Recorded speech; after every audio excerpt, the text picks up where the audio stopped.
Hello, hello, and welcome to day 5 of Unrelatable to Unstoppable Masterclass. My name is Sara Oblak Speicher, and today we're going to be talking about upgrading your mindset, recalibrating your energy, and realigning your strategic and tactical pieces. It sounds a little backwards, but I'll explain it in a moment. Before we get there, I want to welcome every one of you who might be new to this series. And I want to welcome you back if you've been here all along. It's a great honor and privilege to have you here. As I mentioned in other videos, what I intend to do with those the series of 10 masterclasses is to help unconventional women leaders rearrange the pieces, transcend the weight of other people's expectations, and unleash and tame, reclaim, whatever you want to call it, the power of your magic so that you can transform your life without wasting your time and energy, and especially without trying to fit into places you no longer belong. Try to say that 3 times.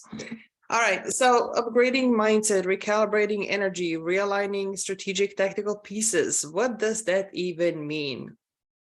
I remember when I first started to do this work, it came in waves. The first conscious level mindset work that I did was as an athlete.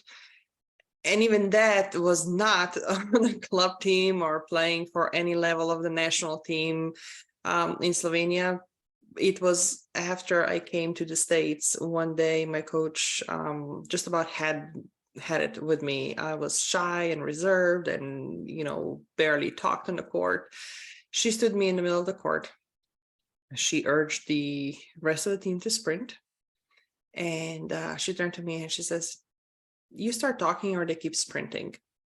If you have ever watched any of my videos, you know I never stopped talking ever since. I can talk. But that was my first, like I said, conscious awareness that there is such thing as controlling my own attitude, ultimately having control over my mind and not the other way around.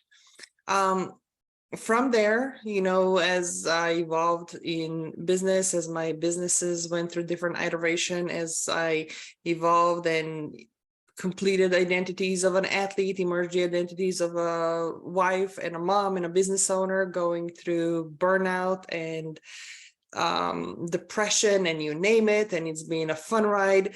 I have been really immersed in the mindset work, because I experienced firsthand, I mentioned many times before, strategies and tactics work, but they only work to an extent.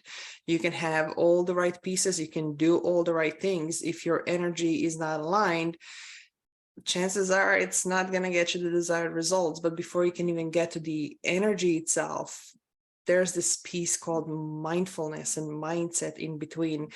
Because at the end of the day, thoughts become feelings, feelings become emotions, emotions dictate our actions or how we approach a certain action. Actions create results, and what do results create? Our reality in 3D, and we are trained to only work with the 3D reality, which is where so many different teachings, including Dr. Joe Dispenza, comes in. And he teaches that, at the end of the day, the mind doesn't know what is real and what's not. With your control and your manufacturing and facilitating certain emotions, you can collapse the time between where you are and what you want simply by operating from that field and not from the matter.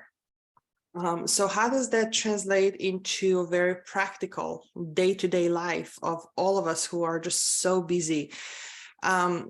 Well, I'm going to tell you that if you're looking for some magical 3-step formula, I don't have one. I personally am a, unconventional rebel. I don't subscribe to those 3-step formulas, because every one of us is starting in a different way, coming from a different background, applying our guidance, our knowledge, our experiences differently. But what I will offer is that as you go through life, you might have heard each new level brings around a new devil. So the tools that I offer, not just in this master class, but also in working with clients, are the tools that are helping you not just on a day-to-day basis to, let's say, not even get on the escalator that you know is gonna blow off the roof, but avoid it altogether. But those are the tools that are also going to help you and serve you not just for the rest of your life, but for lifetimes that are yet to come. And yeah, that's a big promise. So let's start at the beginning, shall we?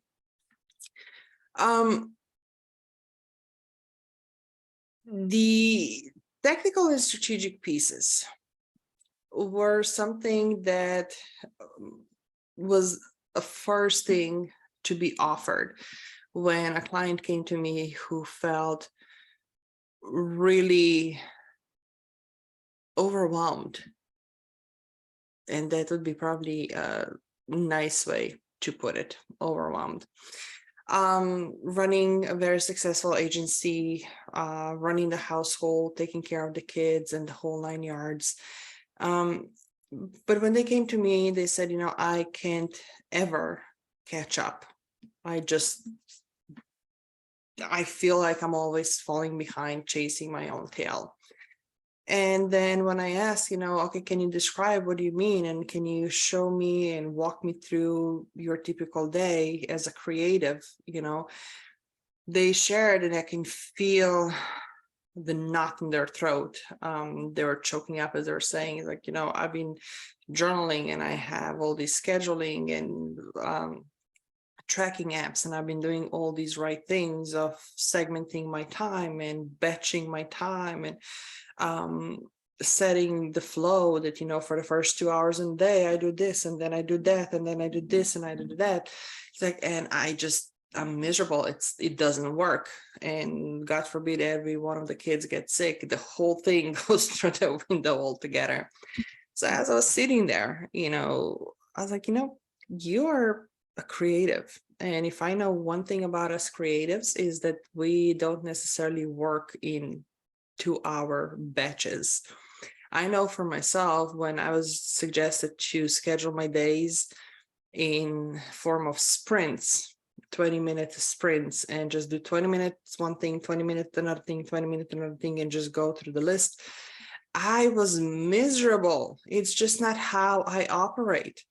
And this is not in the set in a sense of limiting belief, but in honor of my own rhythm, which again is what we were talking about in video number 1. What is your rhythm? This particular client thrived after we rearranged the time batching from hourly to daily, and then also created topics for the weeks. Because depending on their, as a woman, monthly cycle,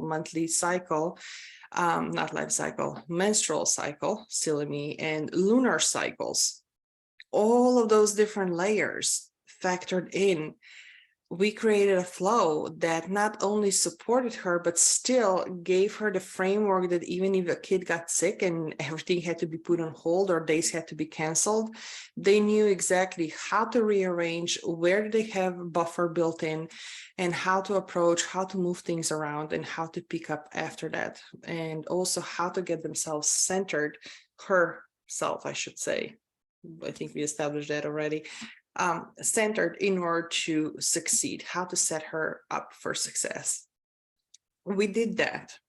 And then we hit another wall. And that wall for some time was, oh, shoot, now I actually have a lot of free time. I don't deserve to have a free time. What am I thinking that I have free time? I will never build the success that I'm after if I have free time. I am not worthy, and I need to hustle and bustle and prove to myself and others that I'm working really, really, really, really hard, because money doesn't come just growing on trees. You have to hustle for it, right?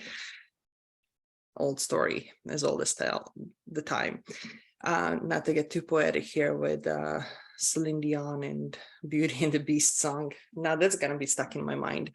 Anyhow, mindset was now at play here. And remember when we were talking about the bridging of the gap between where you are and where you want to be, and having this awareness, And if you're not quite sure where you want to be, just starting where you are right now and start noticing what's serving you and what isn't serving you. Well, in this case, we had to go back a little bit too, of not just what's serving you, but okay, where did you pick this up that's not serving you? And with techniques of coaching and something that you can also do in therapy, I do coaching. I'm not a therapist. We were able to pinpoint the moment, the lessons, the programming, and we were able to then work on the mindset that she was able to relax into relaxing, for the lack of a better term. And excuse me repeating myself, right? So those few hours that she had available when she felt the urge to feel it in, the old pattern of hers was, okay, let me get busy and let me feel this thing with busyness, because when I'm busy and when I'm stressed, I feel productive. And when I feel productive, I feel I'm worthy. And when I feel that, then obviously I'm moving the needle, right? Even though at the end it was just as a standstill, never catching up, always falling behind. But now, all this free time, how can we honor the fact that vacuum, emptiness is still too scary for her? Okay, so we're going to fill the time with things that she actually enjoyed and that are elevating her energy and that are fun and expansive and enlightening and energizing. So that might be working with horses, that might be teaching painting classes, that might be writing poetry, that might be just sitting by the river and meditating, whatever it is for you at this point. If you are super uncomfortable with feeling that, with having emptiness on your schedule, what can you fill it with that's serving you?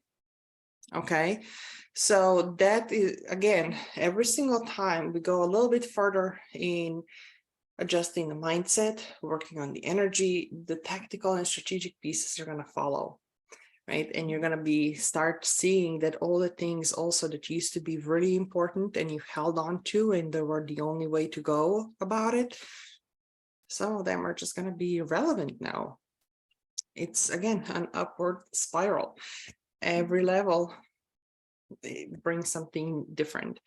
Now, personally, what I invite you to also do is, when we talk about mindset, and we're talking then again, the energy and vibratory certainty, vibrational certainty, that is work that's done on the subconscious level. And in order to get there, mindset will only get you this far on the conscious level. So I am not the authority yet on the frequency work, but what I can offer is some of my practices. And some of my practices have been frequency subconscious reprogramming. And there's a lot of resources out there.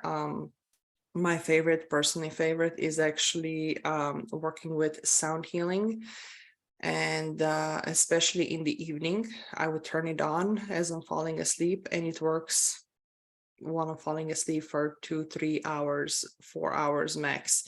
And it shows, and you can feel the difference as you progress. Now, one thing I do want to bring into your attention as you are going through this journey and as you're recalibrating over and over and over again, like every new level, you have to recalibrate your energy. There is such thing as ascension symptoms, and sometimes they will feel like headaches. Sometimes they would feel like shaking and you can't speak anything. You can't put the sentence together. It feels like an anxiety attack in a way.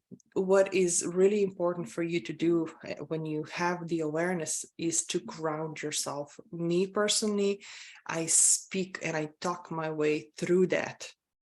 And I acknowledge, and I acknowledge, and I acknowledge, and then I dissolve and honor and welcome the new level in. So just wanted to bring into your awareness.